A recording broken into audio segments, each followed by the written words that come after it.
Cultura Geral. Apoio. UniBH. Vestibular 2020. Bolsas de 50% e 100%. Inscreva-se. Caixa de Assistência OAB Nova Lima. Caminho seguro para os advogados de Minas Gerais. Instituto dos Advogados de Minas Gerais. Mais de 100 anos produzindo conhecimento, igualdade, fraternidade e liberdade.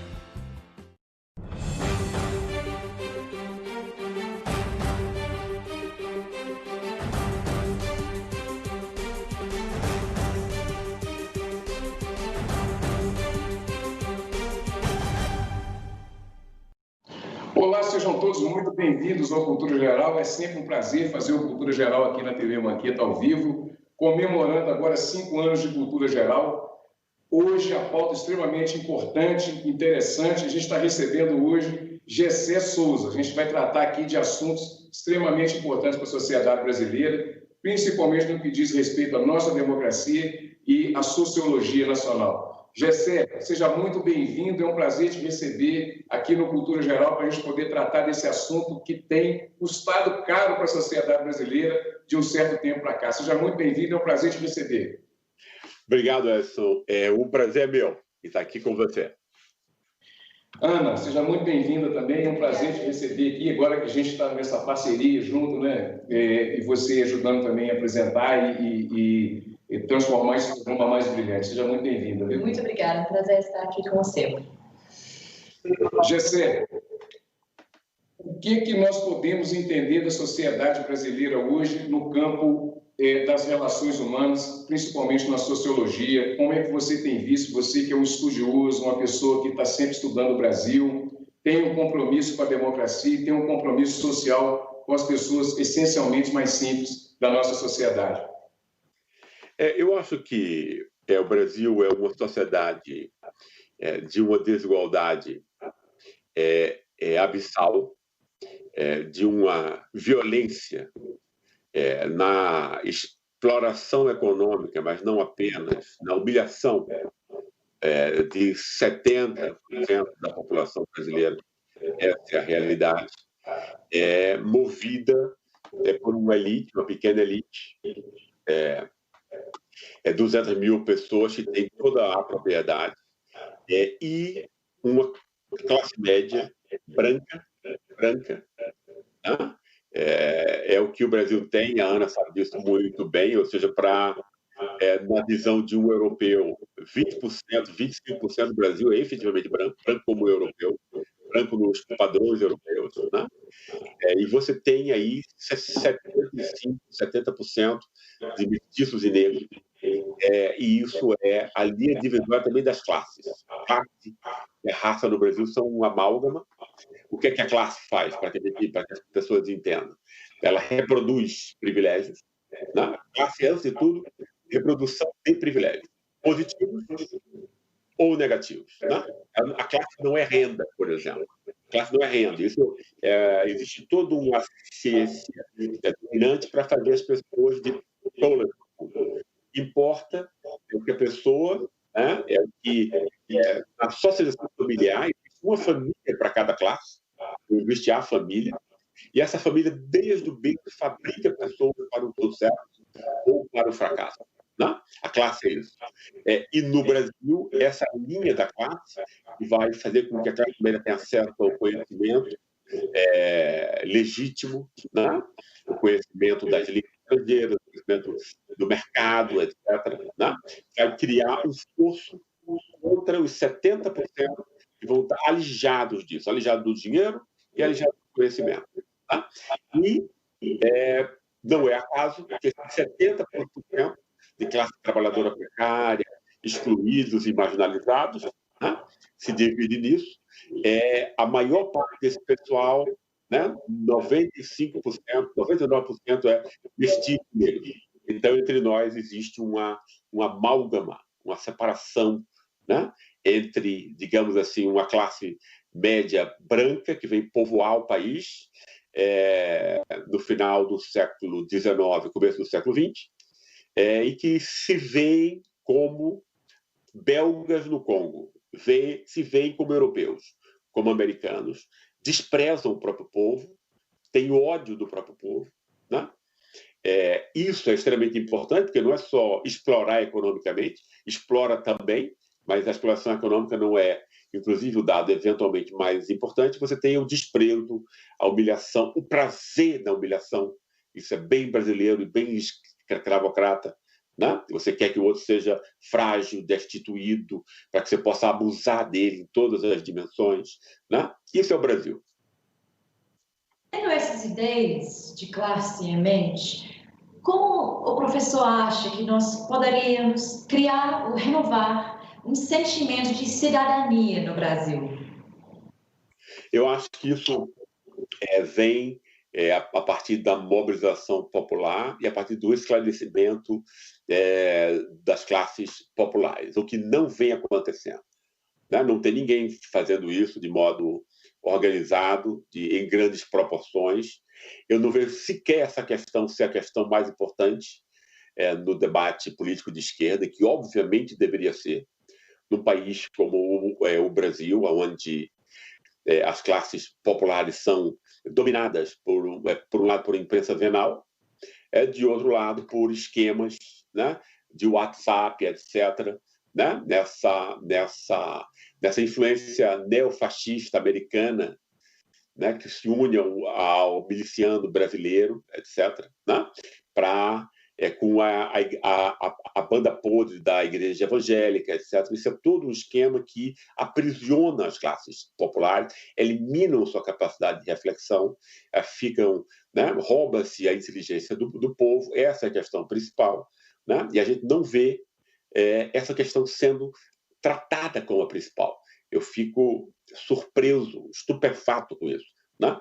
Como é que as pessoas não percebem que essa é a tarefa mais importante e qualquer outra é secundária em relação a ela.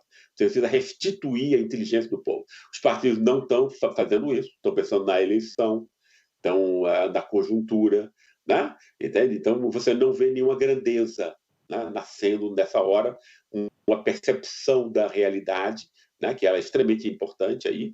O que você teve agora foi que a classe média saiu do barco de Bolsonaro.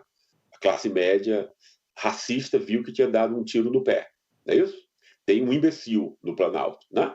Entende? E não é um imbecil só cognitivamente, ele é mau, ele é perverso, ele não tem nenhum plano, ele acaba com a ciência, com a tecnologia, com a saúde, e aí a classe média viu que isso importa para ela, né?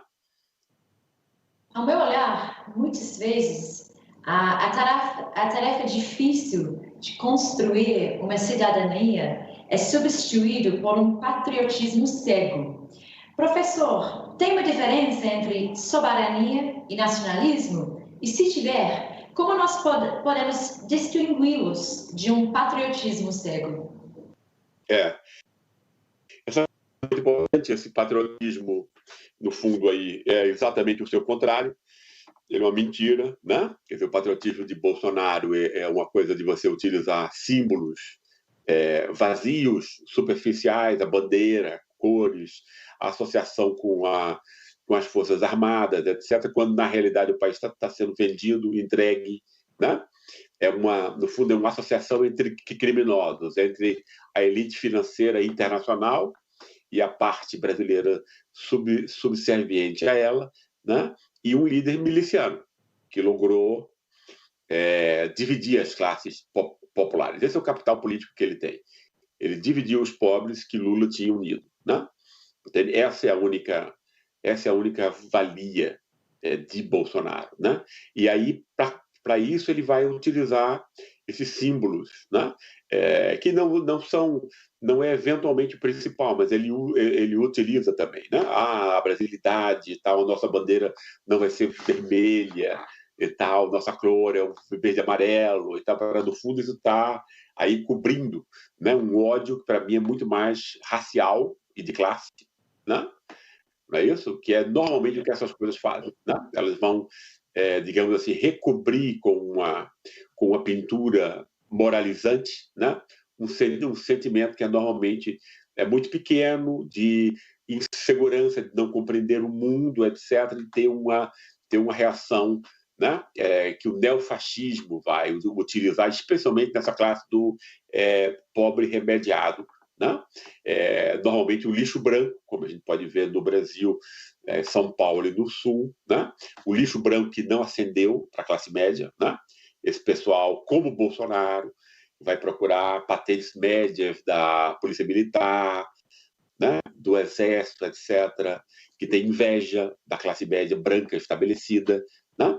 Entende? Que por conta disso o ódio à ciência, etc., e tudo, né? E esse pessoal, de modo muito semelhante, como acontece no sul dos Estados Unidos, como ele só tem a cor da pele para se distinguir dos outros, né? Então ele é o mais racista, né? Ele é o mais racista, né? Ou seja, o racismo, a fruição do racismo para ele vai ser substitutivo de bens racionais, econômicos, maior renda, etc., etc., que é exatamente o que Bolsonaro constrói quando ele diz que ele vai combater a criminalidade. Todo mundo sabe que combater a criminalidade é você matar jovens negros, é você ter um genocídio dos negros, né? Dos negros pobres, especialmente dos jovens.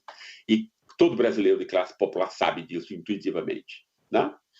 Então ele sabe que essa política serve para isso. E isso dá, né? Isso dá apoio para ele, porque isso corresponde a uma forma de canalizar suas frustrações e ressentimentos, né? Jogando essa agressividade contra quem é mais fraco dele, tipicamente, né? A classe mais marginalizada, excluída, que é, na sua grande maioria, negra, efetivamente, né? Mais de 90% dela é negra, né? Quer dizer, vem desde quando a escravidão é abolida no Brasil, se formam as 4 grandes classes brasileiras, né? E eu procurei estudar cada uma delas empiricamente durante a minha vida. Então, você tem os excluídos e marginalizados, são os negros, são animalizados, né? Animalizados, vão ser explorados como animais, a empregada doméstica, a faxineira, o cara que vai entregar a pizza quente para as pessoas. É um músculo que está sendo explorado ali. Você tem uma classe trabalhadora precária, que é muito grande, que tem algum conhecimento técnico, etc. Em cima você tem a classe média do conhecimento legítimo, que vai fazer com que você supervisione, gerencie a sociedade para os proprietários, que é quem está lá em cima assaltando todo mundo, assaltando o orçamento público, né? Assaltando as pessoas com juros de 200%, 300%, né? Desviando impostos para o exterior, etc. Esse é o arranjo que vai ser montado, e ele já se monta desde a abolição das escravaturas, 4 classes modernas, né? Em que os negros, em último lugar, vão ser uma espécie de casta de intocáveis, como na Índia, né? Todo mundo vai poder se sentir superior por oposição e contraposição ao negro. Você tem que chicotear, matar, você tem que bater, você tem que agredir, como você fazia antes com o escravo, né? Gessé, nós sabemos que o capital ele age globalmente, né? Como é que você tem visto essa uberização, vamos dizer assim, dos relacionamentos, tanto do trabalhador, o trabalhador, ele deixa de ser trabalhador, passa a ser colaborador, né? O trabalhador deixa de ser trabalhador e passa a ser empreendedor. Então, o nome tem um significado e um significante muito importante. Uhum. Como é que você tem visto tudo isso e como é que você vê o processo de dominação em cima dessas mentes, né, que tem visto como se ele trabalhasse numa grande corporação e ele fosse não trabalhador, e sim um colaborador da empresa? Como é que você tem visto tudo isso, que faz parte desse processo de domínio e que está envolvido com o capital como domínio? Uhum. Isso tem um lado que é um lado internacional. Você tem aí o controle do capital financeiro. O capital financeiro, inclusive, ele é um tipo de capital invisível, as pessoas não veem, né? Entende? Os bancos, o cara tem uma dívida, ele não vê um patrão ali, é uma dívida, né? Se você for pensar, a sociedade toda está em volta É dívida sem autor, ele fica invisibilizado, né? Isso é extremamente importante. E você tem aí, então, o trabalhador que não vê o patrão que o oprime, não tem mais a pessoa, né? Ele é oprimido por uma dívida abstrata, né? Mas não tem mais uma pessoa atrás disso, né? Ele não vê mais ali o inimigo de classe dele, o cara que o explora, etc., né? Ele é aparentemente livre, né? Essa foi uma das grandes sacadas diabólicas, né, do capitalismo financeiro, que você pode, a partir disso, explorar completamente o trabalho, né? Na medida em que você, de alguma maneira, coloniza a própria cabeça do trabalhador, né? E joga ele contra ele mesmo. Ele vai ser agora, né?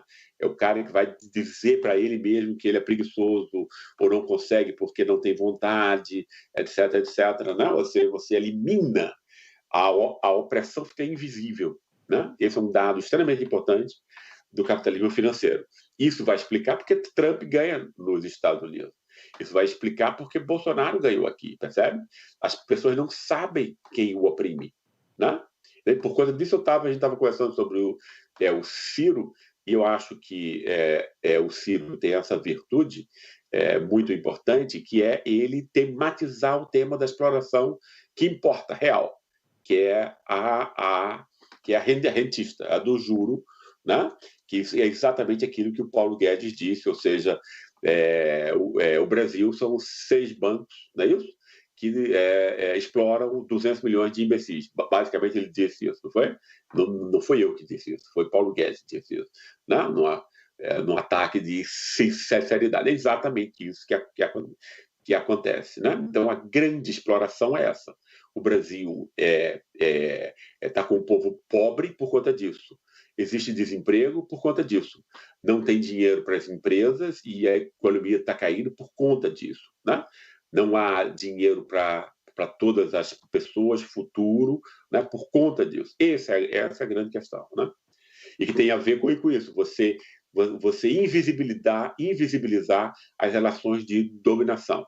Como as pessoas não sabem quem está as explorando, né? Aí você pode inventar, como a Lava Jato disse, que é a corrupção de um partido ou numa empresa, ou então dizer que é você pegar uma arma e sair sendo politicamente correto e como chama, e minorias engajadas, etc., que é a repetição de tudo que aconteceu nos Estados Unidos, né? Bolsonaro é incompreensível sem a extrema-direita americana. Ele é um enviado, um elemento, ele é um pau-mandado, um testa de ferro da extrema-direita americana, né? Isso não precisa a gente ver isso no Telegram, né? Basta você ver a estratégia, o comportamento, né? Que é exatamente o mesmo padrão, é a mesma coisa, não é isso? Você não precisa ter prova jurídica para isso, você pode ter a prova da reflexão, né? Gessé, aproveitando que você fez o recorte do Ciro, eu tenho dois nomes para te perguntar. Primeiro, do Ciro, queria que você falasse um pouquinho dele, como é que você vê ele nesse campo progressista que a gente está vivendo e qual se a gente pode, através dele, unir a esquerda brasileira ao campo progressista para que isso se torne uma força contra essa posição mais conservadora que a gente está vivendo. Esse é o primeiro. Tá. Não, eu acho que menos se falar em pessoas, porque eu acho que o que não é esse o ponto principal aqui, eu acho que uma proposta de esquerda que, para mim, iria ser importante é o quê? É uma que, primeiro, focalize, é o tema principal, que é o assalto rentista. Você tem que dizer ao povo quem está roubando ele, né? Senão a imprensa vai dizer que é política. Basicamente é isso. Eu acho incrível a dificuldade que se tem, porque ninguém na campanha presidencial, nem o Ciro, nem a Haddad, tocaram nessa questão. Ou seja, unir o quê? Você tem que explicar que a Lava Jato é uma mentira, que é a mentira, que evita com que você saiba quem havia empobrecido e desempregado o povo. Então, você precisa unir essas duas coisas, né? Sem tocar na questão da corrupção, você não vai ter nenhuma narrativa. Sem desconstruir a narrativa da corrupção, dessa falsa corrupção, desse moralismo seletivo, sem atacar isso de frente, você não vai ter nenhuma narrativa razoável, viável, visível de esquerda no Brasil hoje em dia, né? Depois da atuação da Lava Jato. Né? Entende? É impossível isso. Então, você tem que ter essa noção, você tem que ligar isso com o esclarecimento, então, de quem está roubando o país, e esse é o capital financeiro americano, internacional, ligado ao brasileiro, de modo... e o brasileiro é subalterno, obedece ordens aí, ele é comprado, ele é passivo, né? Ele é o sócio menor desse acordo. Né? E um outro ponto que é mobilizar as massas. Isso eu não vejo ninguém fazer. Ninguém está fazendo isso, né? Que é um outro ponto que a gente já havia tocado. Entende? Esse é o aspecto principal. Isso não pode ser pensado em termos eleitoreiros só. Você tem que restituir a inteligência desse povo. Então, é um programa, para mim, que faça sentido de defesa das classes populares, é isso. Né? E eu acho também que isso pode ser feito explicitando a relação aí do racismo de classe e racismo de raça. Né? A classe é invisível para as pessoas não percebem. Né? Não se percebe a classe agindo, ou seja, a associação familiar gerando uma escola e, a partir disso, chances completamente distintas. Isso é invisibilizado pela meritocracia, por uma série de coisas, mas o toque racial explicita isso melhor do que qualquer outra coisa no Brasil. Então, esse é um ponto também que é muito importante para tornar a exploração visível. Né? Esses 4 pontos, para mim, teriam que ser observados numa concepção popular de esquerda, que tem que ser de mobilização, tem que ser de doar a inteligência, né? Novo. Nós não somos abelha, não somos formiga. A classe média, que é quem faz 95% dos partidos, imagina que para o pobre funciona também esse distanciamento reflexivo que a classe média tem. A classe média agora viu, né? Quer dizer, até o último imbecil da classe média viu o que tinha feito elegendo Bolsonaro.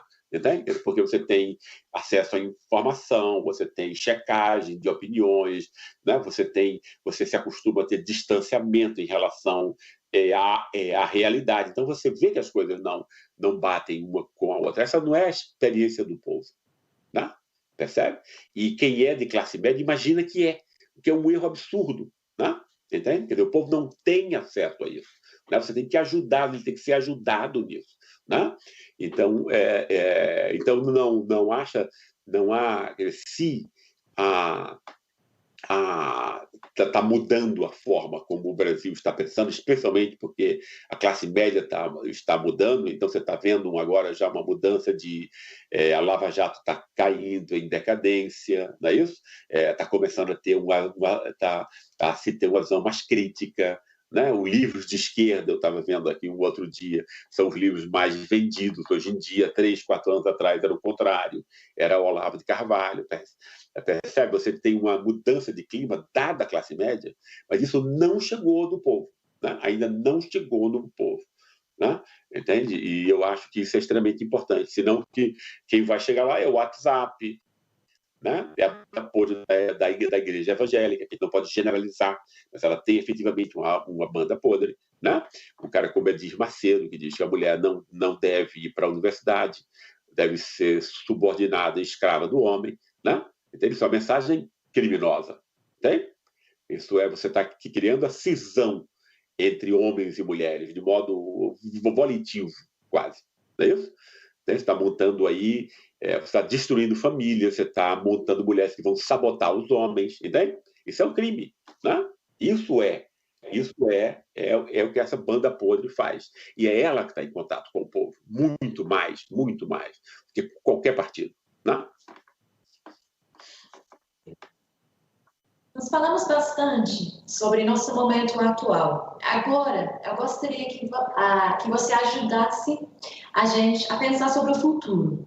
Para fazer isso, nós temos que pensar sobre o Vale de Silício. Uma das filosofias do Vale de Silício é mude rápido e quebre coisas. Como você, sendo professor, percebe o papel de tecnologia sociologicamente e sua interação com o capital? Da operação da tecnologia da informática, é isso? Exatamente. E com capital. E com capital. Isso é extremamente importante, essa questão que você pôs, que foi o que eu procurei trabalhar no meu último livro, A Guerra contra o Brasil. Né?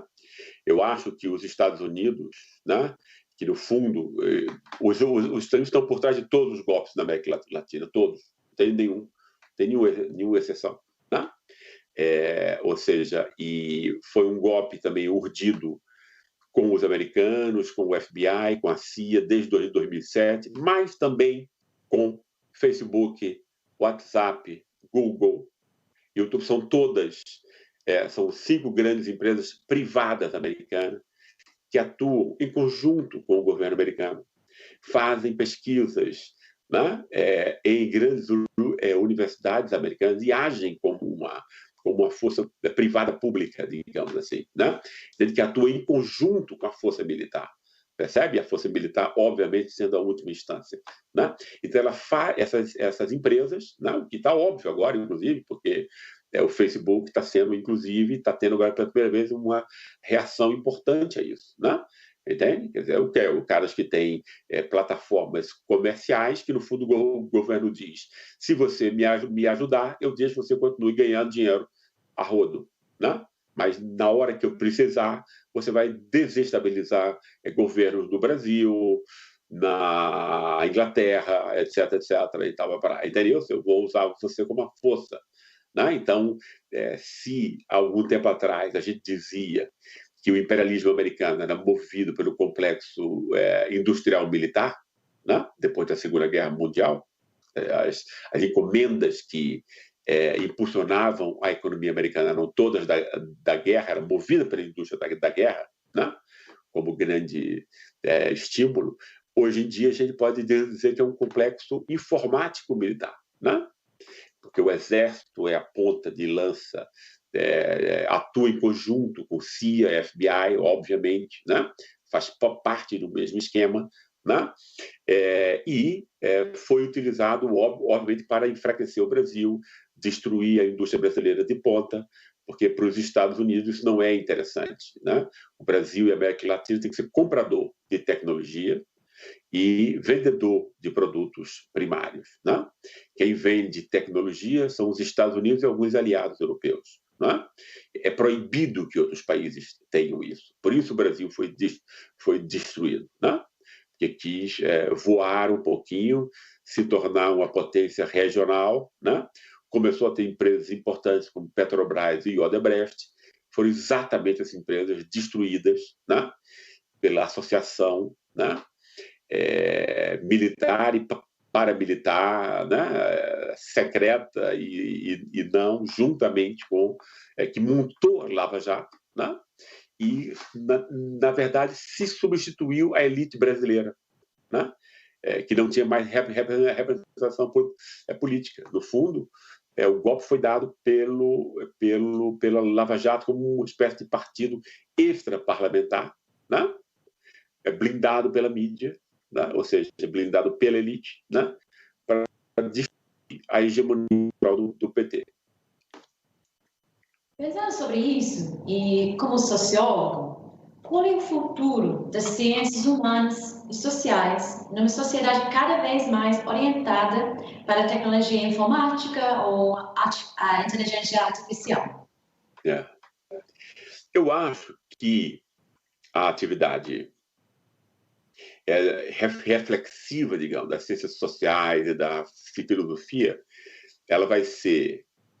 eu não acredito que a gente tenha na sociedade humana, e graças a Deus, que é isso que faz com que a gente tenha, apesar de regressões, como, por exemplo, Bolsonaro é obviamente uma regressão, né? O país inteiro regride 100 anos com um cara desse. Você tem o quê? Você tem forças na sociedade que se constroem a partir da resistência, né? Entende? Quer dizer, tem uma poesia de um grande poeta alemão que diz que aonde está o perigo, né, aonde mora o perigo, é onde nasce a salvação. Né? Entende? Então, você tem essa dialética nas sociedades, né? Obviamente, ela não pode demorar muito, ela pode ser destruída, e no nosso caso, essa coisa está indo muito, muito rápido, né? Mas eu acredito sempre, né? Quer dizer, na possibilidade da contraposição, da rebeldia e da crítica, e aí, por conta disso, todas as ciências reflexivas, né, têm um lugar muito importante, né, porque a gente vai ter, quando a gente não tem, a gente fica com saudade da reflexão, né? Entende? Quer dizer, porque ela corresponde a necessidades que são muito, muito importantes para os seres humanos, que é compreender a própria vida, quem nós somos, para onde nós vamos. Essas questões vão ser sempre muito importantes, vão ser questões urgentes, né? Exatamente porque a gente não é formiga, a gente é gente humana, a gente precisa responder essas questões, entende? Agora, você tem que ter também uma ciência que seja mais aplicada, mais comprometida com as questões sociais, né? Entende? Também, né? De um outro lado. Aqui tem a comunicação. Professor, vamos para a última, né? Steve Bannon, como é que a gente pode entender o Steve Bannon e esse ataque à nossa democracia, a democracia mundial? O Steve Bannon, ele é o último representante e novamente isso foi tema do uma coisa que eu aprendi no livro, a Guerra contra o Mundo.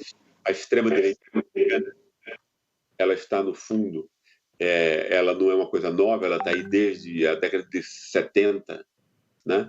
E Bannon é, digamos assim, o último estágio desse desenvolvimento, e ele teve um projeto internacionalizante disso, que talvez o maior sucesso seja Bolsonaro, um sucesso obviamente destrutivo, né?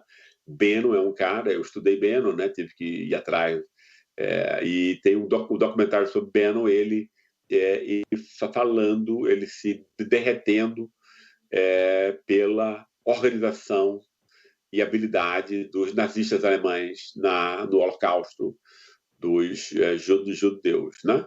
Ele diz depois que o fim não era o melhor e tal, mas ele se encanta o tempo inteiro com a organização, como aquilo foi feito, levado a cabo, etc., com toda a organização, disciplina, planejamento, racionalidade, né? Ou seja, ele é um nazista, né? Ele obviamente, né, é um nazista, ele é um fascista, né? Ele é um cara com problemas, obviamente, né? Uma pessoa doente, né?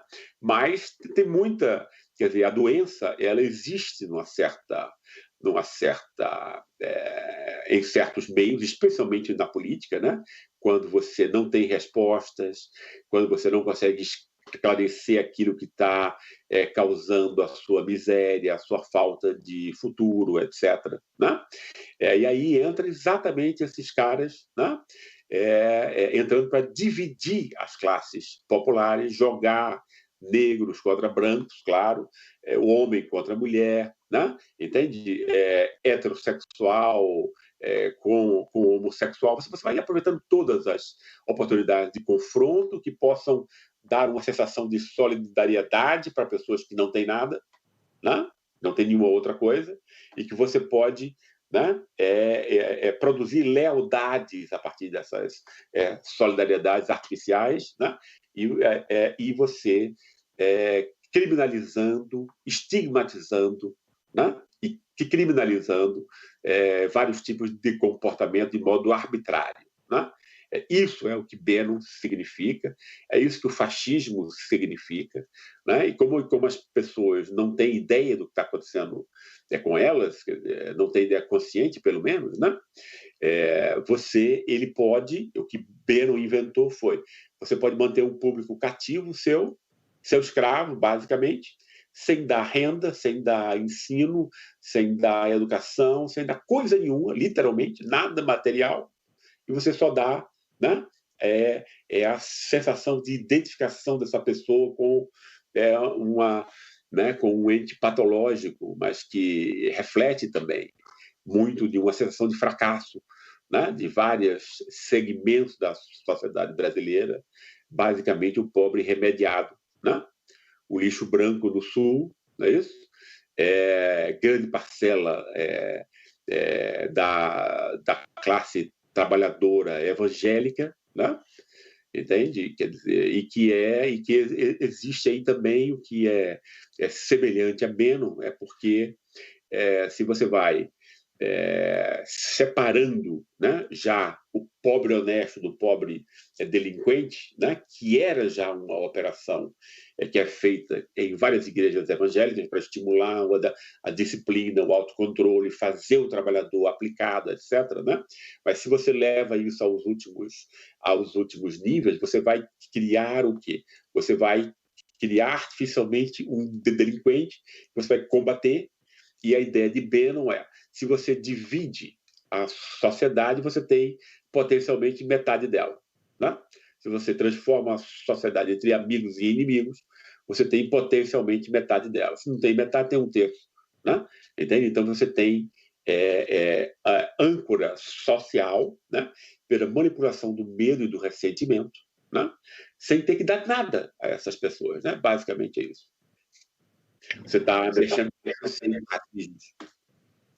Sem dúvidas, a direita radical contemporânea se apresenta como uma das forças mais transformadoras da política hoje. A oposição deveria ou poderia aprender algo com a direita sobre essa nova maneira de fazer política? Estou pensando sobre organização, a facilidade com que eles têm adaptados aos novos meios de comunicação. Tá.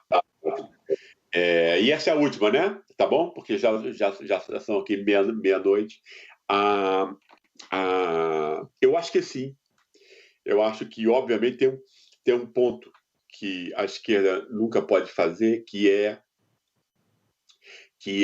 a interdição da reflexão, que é o que a direita faz, né? A direita apela para os afetos, diretamente, né? Ou seja, ela tenta unir pelo afeto, pelo preconceito, né? E não pela reflexão. Isso a esquerda nunca vai poder fazer, porque senão ela se trai nesse processo. Ela tem que restituir a compreensibilidade. Mas é claro que você tem aí todo um horizonte que foi cientificamente construído, né? Cambridge Analytica e tal, que também está ligado a Bannon e tudo, né? Profissional e tudo, para que você possa analisar. Tem fatores aí que não tem a ver só com fake news. Tem a ver com você conhecer quem é o teu eleitor, e você pode usar isso, o fato de você conhecer o teu eleitor, para esclarecê-lo. Você não precisa, né? Você não precisa manipulá-lo obrigatoriamente, percebe? Você pode conhecer para esclarecer, né? Entende? Então é extremamente importante também isso. Professor, chegamos ao final do programa Cultura Geral. Tinha aqui mais 20, 30 perguntas que a gente pudesse fazer. A gente já está tarde aí, né? Um grande abraço para você. Eu só queria que você deixasse uma última mensagem para esse momento que a gente está vivendo, que é um momento de racismo estrutural que a gente está vivendo no Brasil. Deixa um recado para essa comunidade, que eu acho que falar com você seria até um puxão de orelha que essa turma iria me dar. Vocês não falaram nada da gente. Mas eu queria que você deixasse um recado até para melhorar e aumentar a autoestima dessa população que tem sofrido tanto ao longo do tempo, nesses 300 anos do Brasil. Tá. Eu acho, veja bem, que Bolsonaro foi eleito pelo racismo no Brasil, né? Por exemplo, os 30% que apoiam Bolsonaro ainda, né? Deve ser, em grande medida, os 30% de brasileiros que agora dizem que se assumem racistas, né? Ou seja, é muito óbvia a relação, né? A matança da polícia miliciana sobre os negros, da qual ele é o principal defensor, etc., né? O racismo está ficando mais explícito entre nós por conta também de Bolsonaro, né? A linguagem da violência, etc., etc. Ao mesmo tempo, está se criando pela primeira vez entre nós o caso lá do Floyd, né, nos Estados Unidos, que acontece aos milhares aqui todos os dias, né? e que é naturalizado, precisou acontecer com o americano, né? Precisou acontecer com o negro americano para poder tocar as situações que a gente está começando a discutir aqui, né? Então, eu acho que tem também uma energia que está se soltando agora, né? Tem a ver aí com, né, pessoas que estão, quer dizer, essa greve aí que os entregadores fizeram, isso é uma novidade muito importante, né? As articulações do movimento negro também, em todos os níveis, está aumentando muito a visibilidade, etc., né? O contraste a partir do racismo, etc., também das pessoas que não aceitam, isso está entrando eventualmente em um dos poucos processos de aprendizado entre nós, que eu espero que seja aprofundado. Não pode ficar no nível superficial, né? Mas eu acho que no meio dessa desgraça inteira que a gente tem, né, com um psicopata no poder, etc., um manipulador, um aproveitador, etc., né, que a gente está também reconstruindo formas de resistência, né? Enfim, que eu espero que se aprofundem. Professor, muito obrigado pela sua participação. Obrigado a você. A gente fica por aqui. Foi um prazer te receber. Desculpe atrasar um pouquinho o programa, mas foi um problema técnico. E boa noite para você aí. Boa noite. E espero contar com o senhor aqui mais vezes quando for possível. Claro. Grande abraço e até uma outra. Grande abraço. Até mais. Boa noite.